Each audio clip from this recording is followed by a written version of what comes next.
okay, this shit nerve.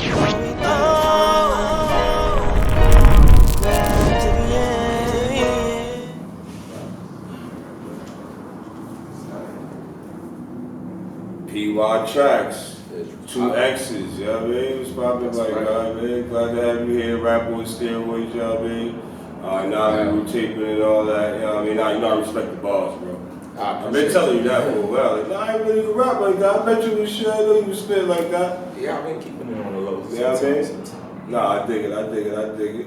So tell them where you from, man. Where you BX, from? definitely. Tracks, one for me, one for the X. That's why it's 2 X's. I dig it, you know. I rep Uptown, Co-op City. Alright, that's what I wanted to hear. Yeah, that's what I was waiting for. That's right now. Over there at Co-op. What section? You know what I mean? You know, the Bronx Section so 2. I know. You know what I mean? You gotta bust it down into sections. Section 2. Co-op, that's important to Co-op niggas. Yo, nah, I'm not even from that section. This is different, bro. That's young shit. Yeah, you know how it go. You know how it go. Yeah. Shout out to all my Uptown niggas, Valley niggas. Yeah, all the Valley. Shout out to all the niggas. South Bronx. Because I was born in the South Bronx. Oh, say where though? From Clay Ave. That's your original hub block? 176. Okay, yo. Shout out to the guys over there. I know a couple dudes over there, you know what I mean? So yeah, like what era though you was over there? When you was young? Yeah, I would say I was over there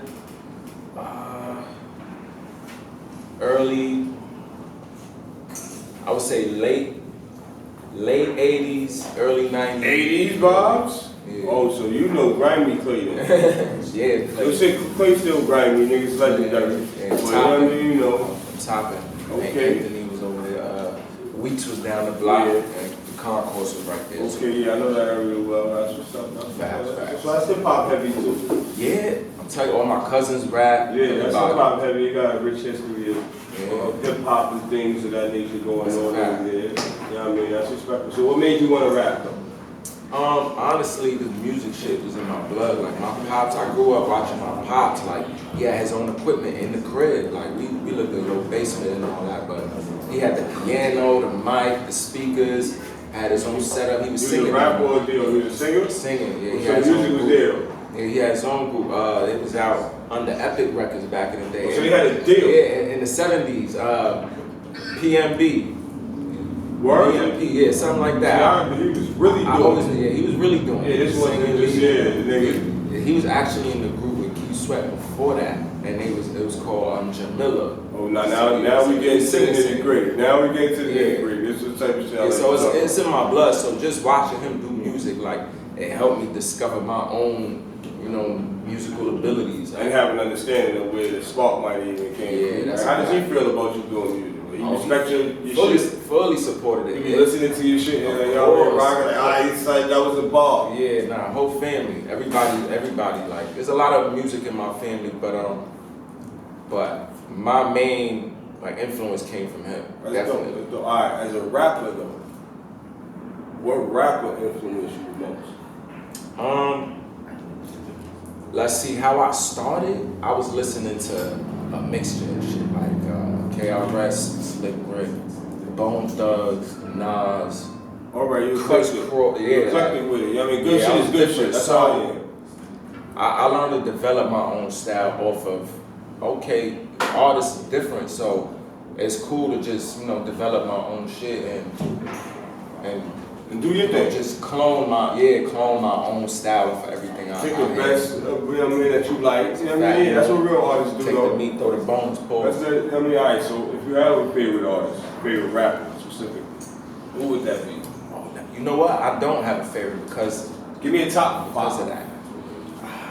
Top 5. Niggas hate top 5. Yeah, I hate top 5. Because niggas usually got 4, right? Niggas usually spin the 4 off. And they got a problem giving you that 5th one because then you gotta actually exclude 6 and 7. Because sometimes I alternate. So I really give me don't have. Names, I really don't have 1, 2, 3. Who's first? Give me them names.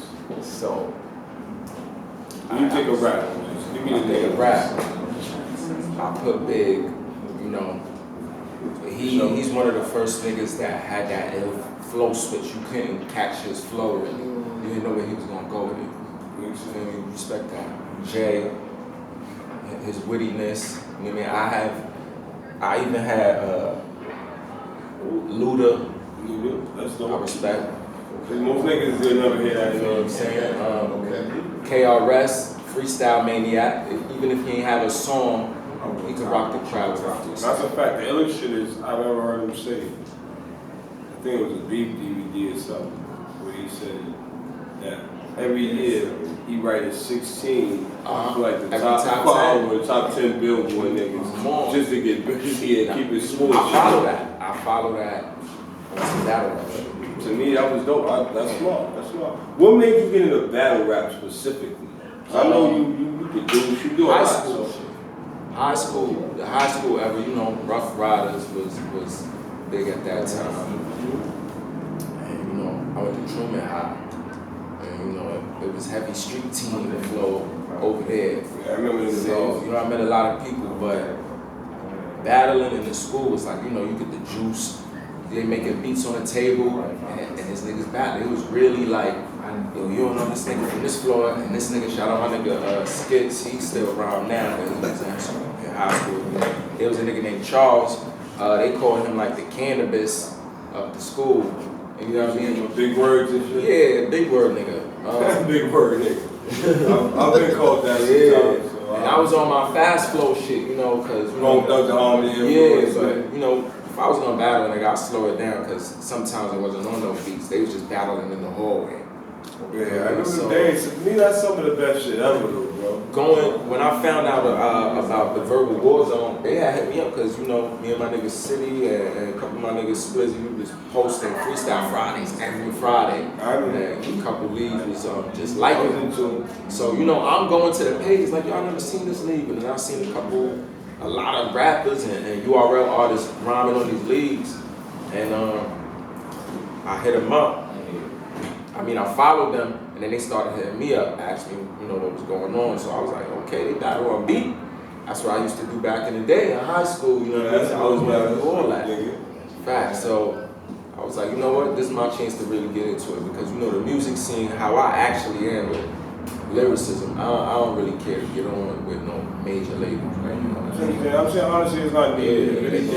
If anything, can provide you some of these services. Yeah, if you got grounded, yeah, we doing some things. Yeah, some things you could do where you might as well put that little bread up eventually, or some of it and scale up to a degree. That's a different business. You gotta invest in yourself. Yeah, you gotta invest in yourself and do things. And, you know what I mean? You know, if you can make $1 turn into $2 and you tracking them down, you're doing good. And you keep tracking. That's it. As long as you're tracking your money. Most of these niggas not tracking their money, so they don't understand. Yo, you can track these dollars and do what you doing. You know what I mean? If you're a hustler, especially, you like, yo, I spent $100 and I made $200. I did good, bro. Yeah. You dig what I'm saying? That's how hustle gonna look at it. Be proud of yourself. So at the end of the day, you scale that up. You spend, you getting $200. You can say, fuck it, I can spend 10 bands and I'm gonna make 20 bands, and you know what I mean? I'm gonna move up on it. That's the difference. Now, if anybody you could call out that's a battle, right? One of these big battle niggas, who would you want? Big battle. Yeah, big battle. Like I'm telling, like if you was shooting for one of them dudes, like fuck that, I want that nigga. And you know, a lot of times they come from respect. Let's say Daylight. Daylight? Yeah, because I watch a lot of the shit that he say on his lives, and he thinks a lot of these artists and battle rappers can't really prove in their rhymes if they really, you know, into a certain type of knowledge or not. And Daylight kind of talks about certain things that I really know about. Yeah, that's one thing I was going to ask you about too. Like, what made you even get into that, like the holistic health and even extras. Not extraterrestrial, but like spiritual, like exocentric thoughts and you know what I mean, extraterric thoughts and things of this nature where like you don't just have a regular thought pattern about life and what's going on and even eating and health and all of that. What made you really get into that? Well, I had a friend that was already, you know, into her tarot cards and all that type of shit. She wanted to do readings and shit. Crystals and all that, but other than that, it was already in my family, you know, West Indian background, certain family members, you know, be on their psychic shit. So I got into it because it was like real shit happening with my family saying psychic shit, you know, this is gonna happen, that's gonna happen. But skip forward, getting healthy and all that. That's important.